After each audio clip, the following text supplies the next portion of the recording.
রাজধানীতে আবারও শ্রমিক অসন্তোষ। বকেয়া পাওনা পরিশোধ ও চাকরির নিশ্চয়তার দাবিতে সড়কে নেমেছেন পোশাক শ্রমিকরা।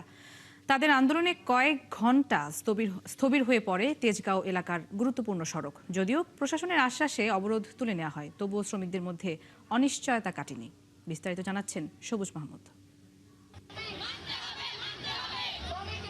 বকেয়া বেতন এবং এরিয়া বিলের টাকা পরিশোধ না করে কারখানা বন্ধ করে দেয়ায় সকালে নাসা গ্রুপের পোশাক শ্রমিকরা রাজধানীর তেজগাঁ ফ্লাইওভার লাভ রোডের মোড়ে প্রধান সড়ক অবরোধ করে।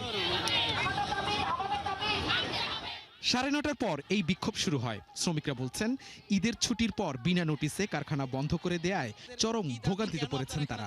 আমাদের দাবি হয়েছে আমরা 2 মাসের বেতন পাবো। আমাদের বেতন, তারপরে এরিয়া বিল আছে, 2025 সালের একটা ছুটির টাকা আছে আমরা যেটা বছরে একটা দেয় ওই টাকাটা। এরপর আমাদের যে এত বছর ধরে চাকরি করতেছি, আমাদের যে পাওনা দাওনা ওইটা মালিককে বুঝাই দিব না দিয়ে সেটা ডাইরেক্ট বন্ধ করে দিচ্ছে। বন্ধ দিছে, ঈদের ছুটিতে বাড়িতে যাওয়ার লাগে। এরপরে আইসা সেরা 6 দিনের ছুটি দিছে। তারপরে আইসা দিয়ে ফ্যাক্টরি তালা মারছে, আমগরে পাওনা দানা না দিয়ে তালা মারছে। এই সময় চারদিকে যান চলাচল বন্ধ হয়ে যায়। বাধ্য হয়ে মানুষজন পায়ে হেঁটেই গন্তব্যে রওনা করে। আন্দোলনকারীদের রাস্তা থেকে সরে যাওয়ার অনুরোধ করেন অনেকে। আমি সাধারণ পাবলিক, দেখেন আমার অনেক লক্ষ লক্ষ লোক আটকায় রয়েছে। কিসের আন্দোলন?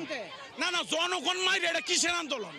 দাবি আদায় না হওয়া পর্যন্ত সড়ক না ছাড়ার হুঁশিয়ারি দেন শ্রমিকরা। পুলিশের অনুরোধও মানতে নারাজ আন্দোলনকারীরা।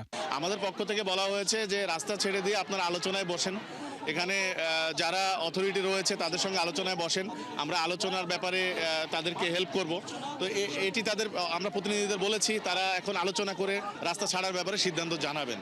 এক পর্যায়ে ঘটনাস্থলে আসেন কলকারখানা অধিদপ্তরের উচ্চপদস্থ কর্মকর্তা। প্রস্তাব দেন 20 জুন পর্যন্ত অপেক্ষার। ঠিক আছে, কারণ এখানে আসলে সবগুলো ফ্যাক্টরি মিলে এখানে টোটাল ডিউয়ের পরিমাণ 100-150 কোটি টাকার উপরে। সো এটা চাইলেই, সরকার চাইলেই এক মুহূর্তে যে দিয়ে দিবে এরকম আসলে কোনো বিষয় নাই। সচিব স্যারের সাথে আমি আজকেও কথা বলছি, স্যার বলছে যে তাদেরকে 20 তারিখ পর্যন্ত ওয়েট করতে বলো। আমি এর ভিতরে 20 তারিখের ভিতরে একটা ব্যবস্থা আমরা নিব। 20 তারিখ পর্যন্ত আমরা মানি না। কিন্তু শ্রমিকরা সেই আশ্বাসে আস্থা রাখতে চান না। আমাদেরকে তারিখ দিতে আছে, কোনো সমাধান আমরা পাইতেছি না। পুলিশ ও সরকারি কর্মকর্তাদের অনুরোধে বেলা 12:30টায় রাস্তা থেকে সরে যায় আন্দোলনকারীরা। সবুজ মাহমুদ, 71, ঢাকা।